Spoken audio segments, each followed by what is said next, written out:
Hi viewers, welcome to ஆத்து சமையல். இன்றைக்கி பார்த்தீங்கன்னா சாஃப்ட் ஒரு பர்ஃபி தான். அது எப்படி பண்ணலாம் அப்படின்றத இந்த வீடியோவில் பார்க்கலாம். இது பார்த்திங்கன்னா இந்த 6 கப்ஸ் வச்சு நான் வந்து ப்ரௌன் சுகரில் பண்ணியிருக்கேன். நீங்கள் நார்மல் சுகர்லேயே நீங்கள் பண்ணி பார்க்கலாம். ஸோ நல்லா சாஃப்டாக உங்களுக்கு ரொம்ப டேஸ்டியாக இருக்கும். சட்டுன்னு வந்து கெஸ்ட் யாராவது வராங்கன்னா நீங்கள் வீட்லேயே நீங்கள் வந்து பண்ணலாம். இந்த மாதிரி ஃபெஸ்டிவல்ஸ்க்கும் நீங்கள் வந்து செய்யலாம். ரொம்பவே நல்லா இருக்குது. இது எப்படி பண்ணலாம் அப்படின்னு சொல்லிட்டு இந்த வீடியோவில் நம்ம வந்து பார்க்கலாம். இப்போ இதுக்கு தேவையான பொருட்கள் தான் இப்போ நீங்கள் பார்க்குறது. 2 கப்ஸ் வந்து நான் ப்ரௌன் சுகர் எடுத்திருக்கேன். அதுக்கப்புறம் 1 கப் வந்து கடலை மாவு, அதுக்கப்புறம் 1 கப் நான் வந்து மில்க் எடுத்திருக்கேன். அப்புறம் வந்து கீ எடுத்திருக்கேன். கீயும் ஆயிலும் நீங்கள் மிக்ஸ் பண்ணி எடுத்துக்கலாம். 1 கப் வந்து நான் கோகோனட் எடுத்திருக்கேன். ஸோ இப்போ வந்து ஃபஸ்ட்டு கடலை மாவை போட்டு நம்ம நல்லா வறுத்துக்கலாம். எந்த தட்டில் நம்ம இப்போ இந்த அல்வா டைப் பர்ஃபியை நீங்கள் வந்து போட போகிறீங்களோ அந்த தட்டை வந்து நீங்கள் வந்து நல்லா கீயோ இல்லை ஆயிலோ போட்டு நீங்கள் அப்ளை பண்ணி வச்சுக்கோங்க. இது நீங்கள் அல்வா மாதிரியும் நீங்கள் வச்சு நீங்கள் சாப்பிட்லாம். அப்படி இல்லைன்னா கொஞ்ச நேரம் ஒரு 1 hour 1.5 hours 2 hours கழித்து நீங்கள் இந்த நல்லா பர்ஃபி மாதிரி கட் பண்ணியும் நீங்கள் வந்து சாப்பிடலாம். ரொம்ப டேஸ்டியாக நல்லாயிருக்கும். இப்போது கடலை மாவை கொஞ்சம் லேசாக வறுத்ததுக்கப்புறம் நான் வந்து இது கீயும் ஆயிலும் மிக்ஸ் பண்ணி நான் வச்சுருக்கேன். ஸோ அதை நான் வந்து ஆட் பண்ணியிருக்கேன். நீங்கள் வந்து ஆயில் உங்களுக்கு கம்மியாக நீங்கள் யூஸ் பண்ணணும் அப்படின்னா நீங்கள் 3/4 கப் யூஸ் பண்ணால் போதும். இப்போ மில்க் ஆட் பண்ணுறேன். அதுக்கப்புறம் கோகோனட் எல்லாமே ஒன்றா சேர்த்து நீங்கள் அப்படியே நீங்கள் வந்து மிக்ஸ் பண்ணி நல்லா கலரி எடுத்திங்கன்னா இது வந்து உங்களுக்கு ரெடி ஆகிடும்.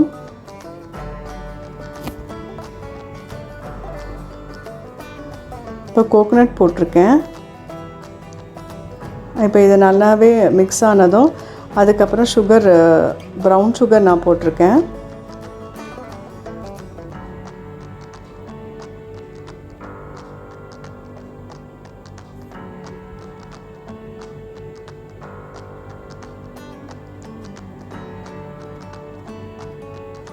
நீங்கள் நாட்டு சக்கரை கூட நீங்கள் யூஸ் பண்ணி பாருங்கள். ரொம்பவே டேஸ்டியாக நல்லாயிருக்கும். இது ஜஸ்ட் எல்லாம் போட்டு நல்லா மிக்ஸ் பண்ணி உங்களுக்கு அந்த ஆயில் வந்து நல்லா வெளியில் வரா மாதிரி உங்களுக்கு அந்த பக்குவம் வந்ததுன்னா ரெடி ஆகிடுதுன்னு அர்த்தம்.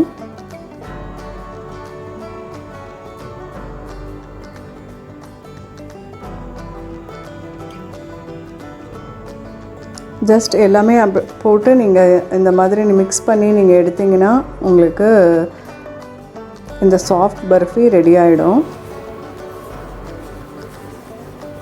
இப்போ பாருங்கள், இந்த மாதிரி அல்வா டைப்லேயும் இது வந்து இருக்கும். நீங்கள் இதே மாதிரி வச்சு சாப்பிடணுன்னு விருப்பப்பட்டீங்கன்னா நீங்கள் வந்து ஆனால் நீங்கள் இதுக்கு விடுற நீங்கள் ஆயில் கீயும் வந்து கம்மியாக கொஞ்சம் யூஸ் பண்ணிக்கலாம் நீங்கள் அல்வா டைப்புக்கு.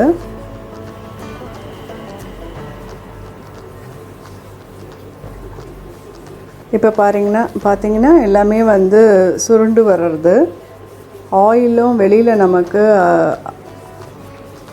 ஆயில் வெளியில் வர்றது உங்களுக்கு தெரியுது பாருங்கள், ஆயில் சக் பண்ணுறது.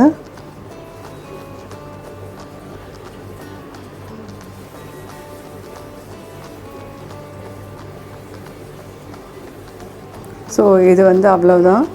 இது வந்து 10 minutes நீங்கள் வந்து ரெடி பண்ணிடலாம். ஜஸ்ட்டு அந்த இன்க்ரீடியன்ட்ஸ் ரெடி பண்ணி வச்சுக்கிட்டிங்கன்னா போதும்.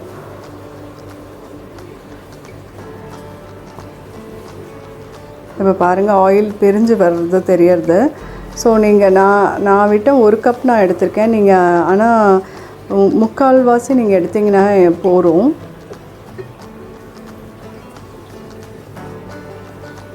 தட்டில் விடுறச்ச இந்த ஆயில் கொஞ்சம் எனக்கு தனியாக வந்ததுனால அதை நான் தனியாக எடுத்து வச்சு வேறு ஸ்வீட் பண்ணுறதுக்கும் நான் யூஸ் பண்ணிக்கலான்னு நான் வச்சுட்டேன்.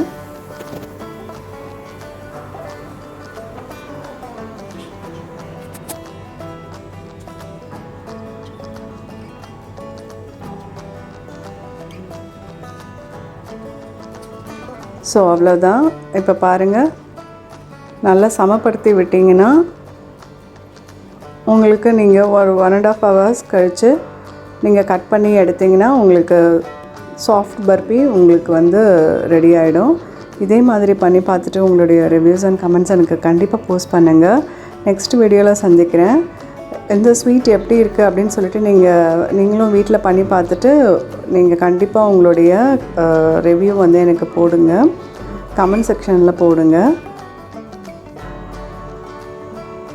கண்டிப்பாக சப்ஸ்கிரைப் பண்ண மறந்துடாதீங்க. தேங்க்யூ. நெக்ஸ்ட் வீடியோவில் சந்திக்கிறேன்.